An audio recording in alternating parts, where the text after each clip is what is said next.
Ukraine जंग को लेकर अमेरिका पश्चिमी देशों संग मिलकर रूस को जमकर तोड़ने की कोशिश कर रहा है।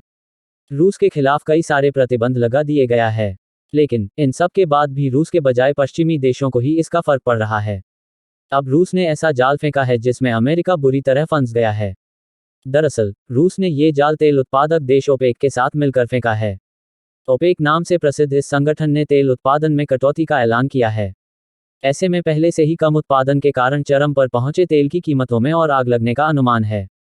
सबसे बड़ी बात कि अमेरिका संग पश्चिमी देश पहले से ही ओपेक देशों से तेल के उत्पादन को बढ़ाने का अनुरोध करते रहे हैं, लेकिन अब उत्पादन में कटौती के ऐलान के बाद इसका असर सीधा पश्चिमी देशों पर पड़ेगा। 22 अक्टूबर को ब्रिटेन के स्टार्टअप वनवेव के 36 ब्रॉडबैंड उपग्रहों को लेकर श्रीहरिकोटा अंतरिक्ष केंद्र से उड़ान भरेगा। यह भारतीय अंतरिक्ष अनुसंधान संगठन इसरो के लिए पहली पूर्ण रूप से व्यावसायिक उड़ान होगी। यह 3 चरणों वाला रॉकेट है जो ठोस, तरल और क्रायोजेनिक इंजन द्वारा संचालित है। वनवेव में देश की भारतीय एंटरप्राइजेस प्रमुख निवेशक और शेयरधारक है। New space India limited ISRO की वाणिज्यिक इकाई है। यह कंपनी का 14वां प्रक्षेपण होगा। इस साल की शुरुआत में वनवेव के प्रमुख निवेशक एवं शेयरधारक कंपनी भारतीय एंटरप्राइजेस ने Hughes communications India private limited के साथ वितरण साझेदारी की घोषणा की थी। यह दुनिया भर में उच्च गति वाली इंटरनेट सेवाएं उपलब्ध कराने में मददगार साबित होगी। फेसबुक की पेरेंट कंपनी मेटा जल्द ही बड़ी छंटनी करने वाली है। इसमें फेसबुक के करीब 12,000 कर्मचारियों को नौकरी गंवानी पड़ सकती है। कंपनी की कुल कर्मचारियों में इनकी करीब 15% हिस्सेदारी है। एक रिपोर्ट के मुताबिक उन कर्मचारियों को कंपनी से बाहर का रास्ता दिखाया जा सकता है जिनका प्रदर्शन अच्छा नहीं है।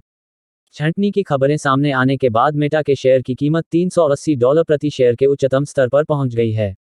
पिछले साल कंपनी के शेयर की कीमत 60% तक कम हो गई थी। साल 2022 का दूसरा और अंतिम चंद्र ग्रहण 8 नवंबर को लगेगा। भारतीय समय के अनुसार यह चंद्र ग्रहण 8 नवंबर 2022 को दोपहर 1:32 से शाम 7:27 तक लगेगा। इसका प्रभाव भारत समेत दक्षिणी पूर्वी यूरोप, एशिया, ऑस्ट्रेलिया, उत्तरी अमेरिका, दक्षिणी अमेरिका, पैसिफिक, अटलांटिक और हिंद महासागर में देखने को मिलेगा। यह ग्रहण भारत में नहीं दिखाई देगा, इसलिए भारत में इस चंद्र ग्रहण का धार्मिक प्रभाव और सूतक मान्य नहीं होगा। नार्कोटिक्स कंट्रोल ब्यूरो ने मुंबई के गोदाम से अंतर्राष्ट्रीय बाजार में 120 करोड़ रुपये मूल्य की 50 किलोग्राम मेफेड्रोन दवा जब्त की है। इस संबंध में एयर इंडिया के एक पूर्व पायलट सहित 2 लोगों को गिरफ्तार किया।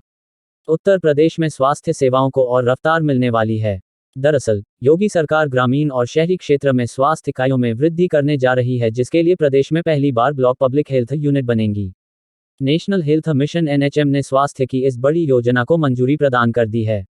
जल्द ही सेंटरों का निर्माण शुरू होगा, जिसके आदेश भी जारी कर दिए गए। इसमें डॉक्टर से लेकर पैरामेडिकल स्टाफ होंगे जो सामान्य बीमारी से पीड़ितों को इलाज मुहैया कराएंगे। दवा, पैथोलॉजी और दूसरी जांच की सुविधा उपलब्ध होगी। इन सेंटरों में इलाज की सुविधा पूरी तरह से मुफ्त होगी। कई शानदार फिल्मों में काम कर चुके मशहूर अभिनेता अरुण बाली 79 वर्षीय का आज तड़के 4:30 बजे उनका निधन हो गया। वह लंबे समय से बीमार थे। उनकी फिल्मों में 3 इडियट्स, PK, केदारनाथ, जमीन और सौगंध आदि हैं। अरुण बाली ने अपने करियर में शाहरुख खान, अक्षय कुमार और सुशांत सिंह राजपूत जैसे सितारों के साथ काम किया है। प्रधानमंत्री नरेंद्र मोदी के फिर से हिमाचल प्रदेश के दौरे पर आने का कार्यक्रम बन रहा है। बिलासपुर व कुल्लू का दौरा करने के बाद अब PM मोदी 14 अक्टूबर को चंबा आ सकते हैं। चंबा में PM मोदी कुछ पावर प्रोजेक्टों का उद्घाटन करने के अलावा जनसभा को संबोधित करेंगे।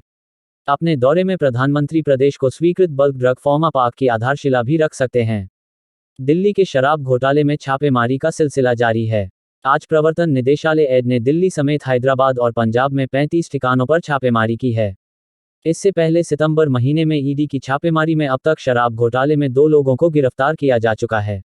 बार बार हो रही तेज बारिश के बाद बीती रात करीब 9:30 बजे सुल्तानपुर में हलियापुर के पास पूर्वांचल एक्सप्रेसवे धंस गया।